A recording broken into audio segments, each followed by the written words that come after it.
구강압에서 당당하게 시간을 즐긴 프로이트. 지금은 또 프로이트. 담배에 관한 한 그는 평생 구강기에서 벗어나지 못했다. 하루에 20캡이. 결국 67살에 구강암으로 진단받은 뒤에 계속 그래도 정신분석을 장시한 의사 지금은 또 프로이트는 극단적인 담배 중독에 빠져 살았다. 흡연을 위한 변명도 찌질하고 구차했다. 담배는 나의 지적 자양분이라고. 역설이다. 그의 아버지는 평생 담배를 물고 81세까지 살았다고 강조했던 그는 아버지보다 2년 더 살았다. 그렇군요. 정신분석 창시자답게 스스로 담배를 끊지 못할 이유를 구강기에 집착적으로 번뇌를 만드는 성심리 발달 5단계 구강기, 항문기, 남근기, 잠복기, 생식기에서 이걸 통해서 생리적인 쾌감을 느끼는 첫 단계에서 벗어나지 못했다는 것이다. 죽음의 본능 타나토스 때문이다. 삶의 본능 에로스가 먹고 돕고 사랑하는 본능이라면 타나토스는 싸우고 파괴하고 죽이려는 본능이다. 타나토스가 곁으로 바싹 다가왔다. 프로이트는 맥베스가 휘리내는 살인을 벌이는 이유가 불안 때문이라고 해석했다. 타나토스 앞에서 프로이트는 당당하게 무기를 들었다. 고통이나 죽음이 두려운 게 아니라 그것 때문에 정신이 혼미해질까봐 불안했다. 구강암은 오럴 카비티 캔서, 입안에서 악성 종양이 퍼져나가는 것.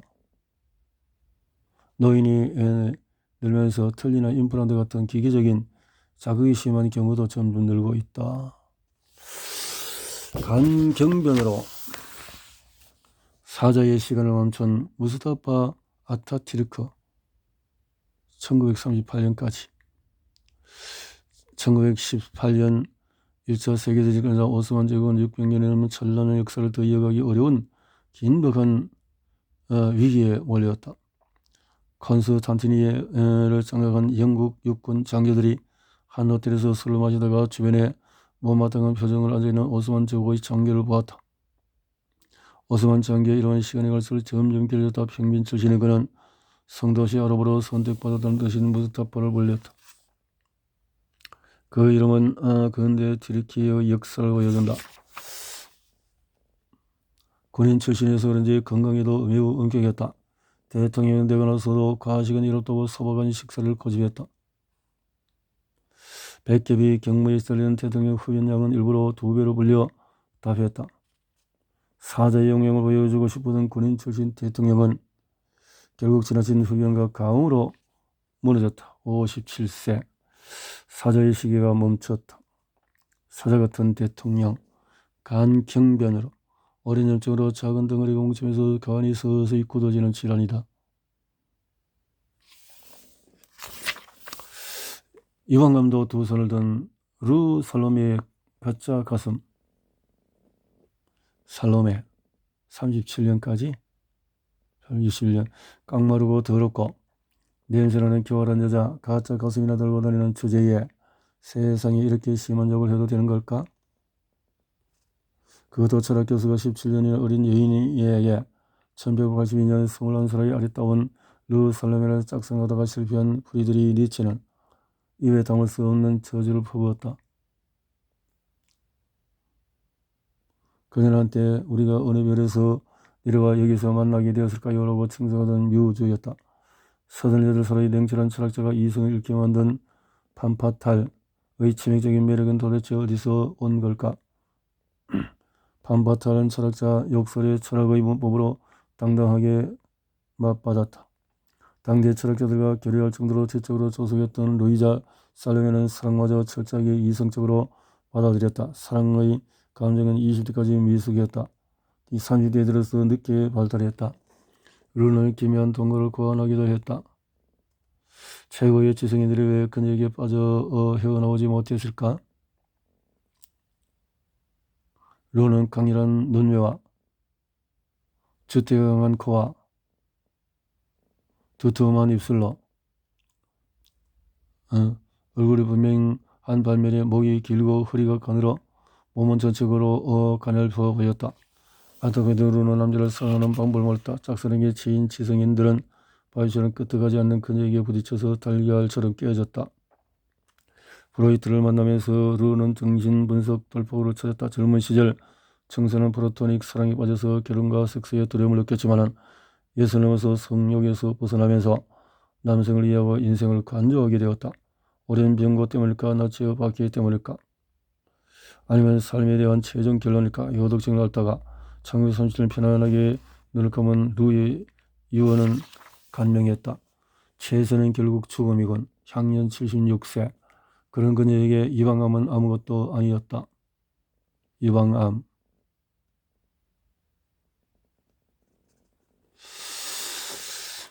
청나라의 폐병을 고발하고 폐결핵으로 죽은 루신. 1906년 샌더의 의학 전문 환등기로 세계를 보여주던 교수는 시간이 남자 중국 동의 러일 전쟁의 사진 몇 장을 내놓았다. 박수와 갈채. 할아버지, 아버지를 거쳐서 루신으로 이어지는 3대는 중국의 아픈 군대사를 3세대로 요약한 듯하다. 일본에서 근대학을 맛본 루신은 한의학을 굉장히 싫어했다. 폐병은 루신의 소설을 관통하는 질환이다. 봉건 시대는 효와 열과 충을 위해서 온몸을 바치는 지극정성을 장려했다. 한때 그것까지 공부한 루신이 왜 그렇게 담배를 많이 피웠을까? 하루에 30에서 50개비를 피워대고 누렇게 이부자리가 누렇게 찌들었다. 청나라 말기에 폐병이 꼿꼿한 루신에게 옮겨 붙었을까? 폐병. 폐결핵은 결핵균이 허파에 들어와서 허파가 결핵균을 잠복해도 오랜 시간이 지나서 발병하기도 한다. 모가지가 길어서 슬픈 여인을 그린 모딜리아니. 1906년 예술가들의 성지로 꼽히는 프랑스 파리 몽마르트. 저주받은 이름을 가지고 젊은 잘생긴 화가가 나타났다. 준수한 외모. 어릴 때 몸이 약해서 오래 살지 못하고도 걱정했는데 그의 그림의 초상화 주인공은 대개 눈을 감거나 모델리아는 모델의 아름다운 동작을 딴박이 포착하는 놀라운 눈을 가졌다. 잔느는 모가지가 길어서 슬픈 여인이었다. 영화 모딜리아니는 자신의 초상화를 본 잔느가 물었다. 당신이 그리는 내 얼굴에는 왜 눈동자가 없나요? 모딜리아니가 답했다. 자신의 영혼을 다 알고 난 뒤에 눈동자를 그릴 거예요. 얼마나 멋진 대사인가. 모디어 저주는 현실이다. 무절제한 생활로 몸이 다 망가진 모델리아는 3년 남짓한 행복을 누리고 1920년 기력성 내 수막염을 또 눈을 감았다. 향년 35세. 병원을 알려온 잔느는 죽음을 거들고 미친 듯이 울다가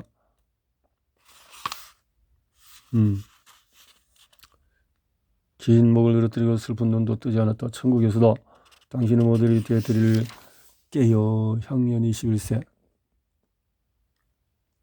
뇌 수막염. 안으로 들어서고 있는 얇은 막에 생기는 근육 긴장 이상. 목신의 오후에 클로드 드뷔시가 앓은 대장암. 드뷔시. 목신은 오후가 되면 졸릴까? 목신 오후는 스테반 말라르메가 쓴 시이다. 드뷔시는 당시 작곡의 필수적인 화성법을 따르지 않았다. 약동은 목심처럼 살고 싶었을까? 목가정인 연애 편력에 갑자기 총성이 올렸다. 2번이나 10년 동안 내조에 있던 아가씨는 자신의 친구와 연문을 뿌리는 드뷔시에게 진지를 치다가 1897년 자살을 시도했다. 건강에도 총성이 올렸다. 재혼한 다음에 1909년 진단받은 대장암이. 드뷔시는 자국 프랑스에 대한 자부심이 강했다. 따뜻한 오후가 아니라도 시대 뜻없이 늘어나고 맥없이 졸음이 의사가 처방한 코카인과 모르핀 같은 약물 때문이었다. 대장암은 점막을 지냈어. 신문왕으로 등극하면서 장님이 된 조지프 퓰리처. 갑자기 어두워졌네. 1859년 디리기에 콘스탄티노플 항구를 떠나는 크루즈에서 조지프 퓰리처는 주변을 돌보며 말했다. 비서가 답했다. 어둡지 않은데요? 글쎄 난 어두운데. 망막박리증이다. 망막박리. 의사의 경고를 무시한 대가는 현실이었다. 왜 눈은 완전히 깜깜해졌고 눈이 깜깜해져서 온갖 질병이 한꺼번에 몰려왔다. 망막박리. 망막이 눈알 안쪽에서 떨어져서 시력에 장애가 생기는 것이다.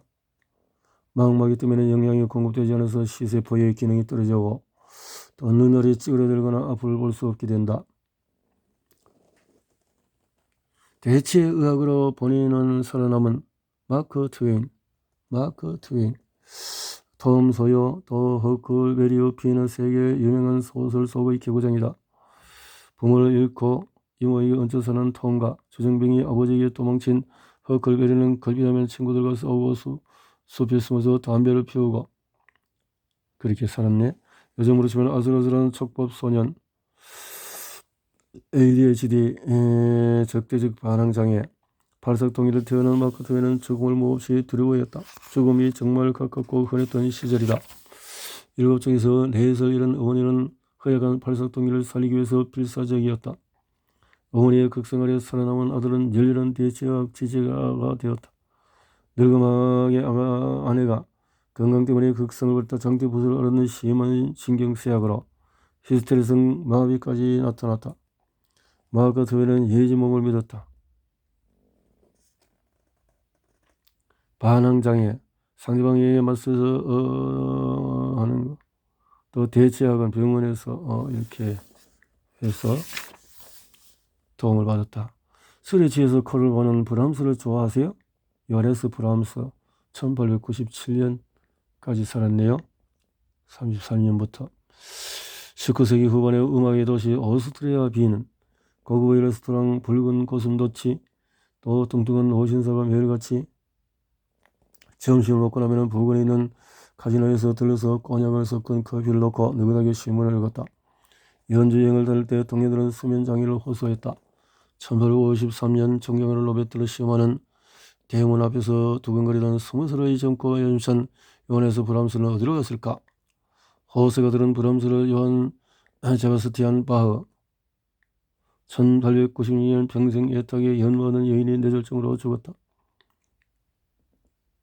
향년 76세.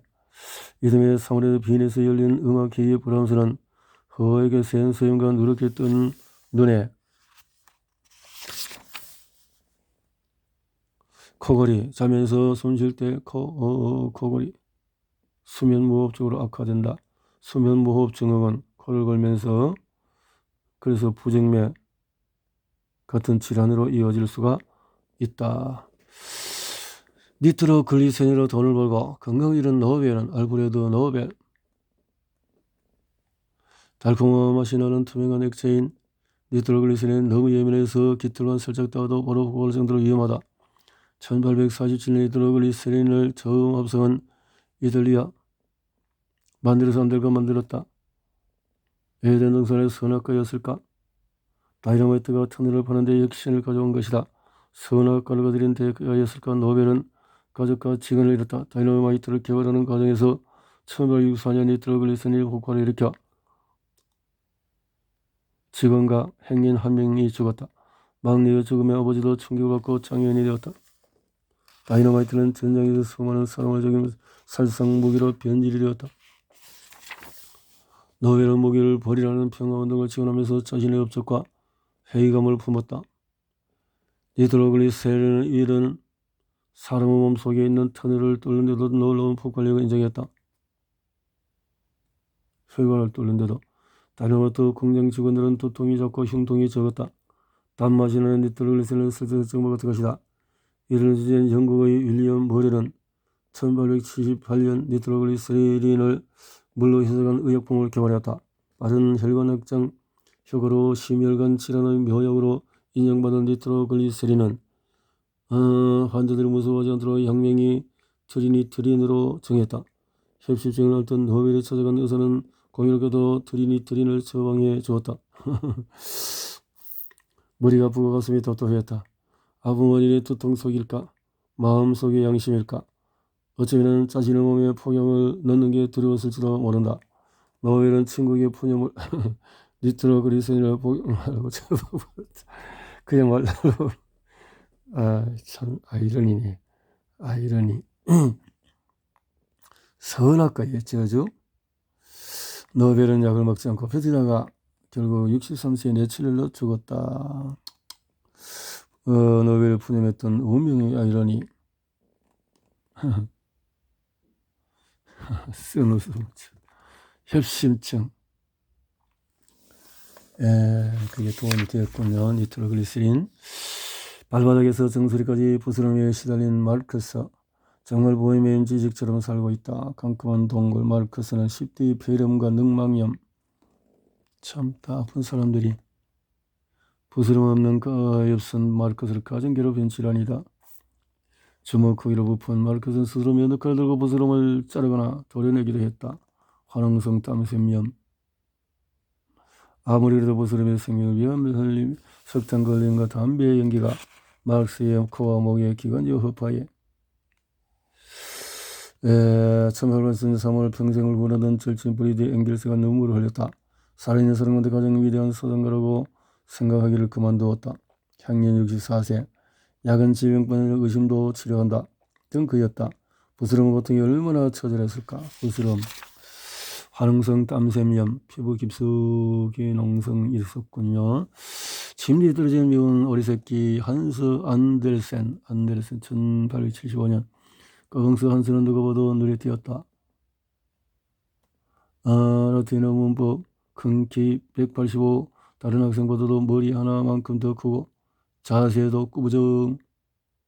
19에 학교에 가서 6살이나 어린 동생 구두수성과 아버지는 나폴레옹 전쟁에서 돌아온 뒤 신경쇠약으로 비실 동화 같은 사랑만 알았을까? 큰 키 왜 그리 겁이 많았을까? 불안이 심하면 1870년 침대에서 짐짝처럼 과당 떨어졌다. 학년 70세. 만사에 그렇게 겁이 많고 소심한 한스는 뜻밖의 죽은 것 자체에 대해서 별로 두려워하지 않았다. 낙상, 넘어지거나 떨어지거나 몸을 다치는 상태.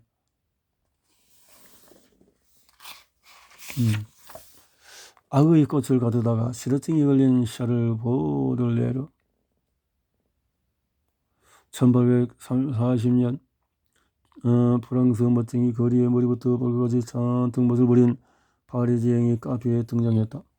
샤를 보레르는 프랑스 사격에서 금색 댄디즘의 선구자로 떠올랐다. 전방은 부르주아 성물을 거부하고 악의 꽃은 도대체 어디에서 피어났을까?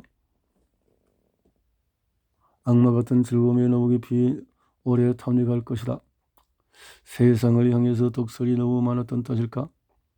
다 큰 어른이 어머니 품에 안겨 죽는 경우는 없을 것이다. 침대에 누워 얼마나 숨탄 소름의 쾌락인가. 금나라의 영역을 독설로 위협하던 쾌활한 사자가 실어증. 너의 어떤 영역 문제에 생겨나는 실어증. 군대는 물론 본인을 먹이는데도 실패한 나폴레옹. 군대는 배심으로 행동한다. 군대는 잘 먹여야 한다. 나폴레옹 보나파르트.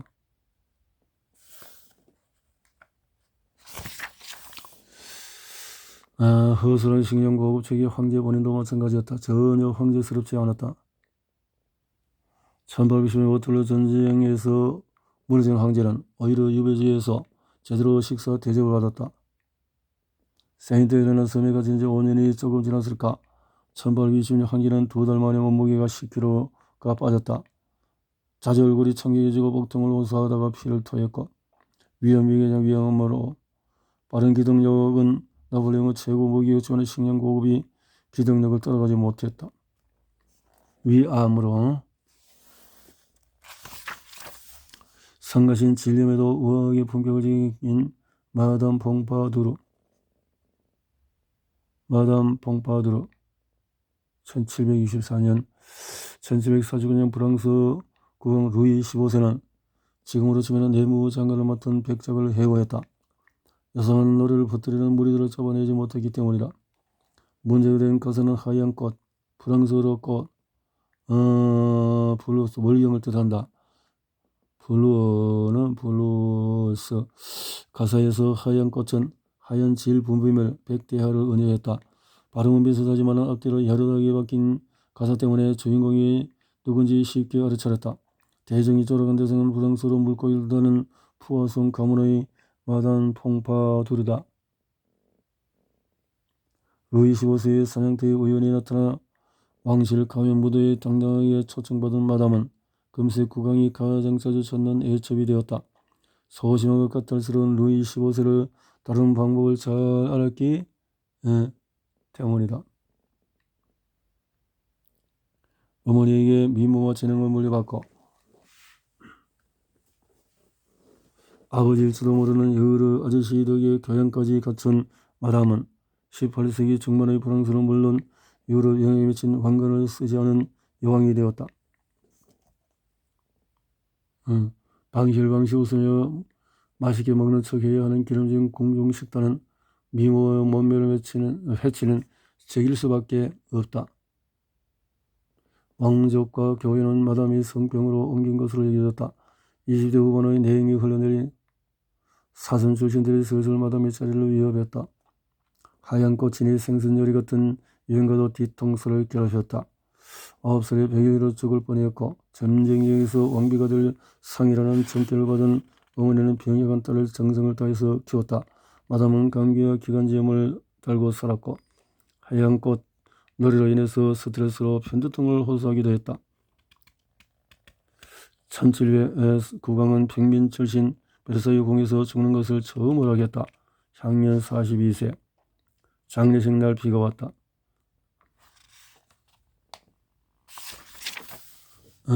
마담의 여행길에 날씨가 썩 좋지 않구려. 처녀로 15년을 창녀로 7년을 뚜쟁이로 산 여인 여기 참 들다. 질염. 여성의 생식이 질에 주로 세균에 감염돼서 염증이 생긴다.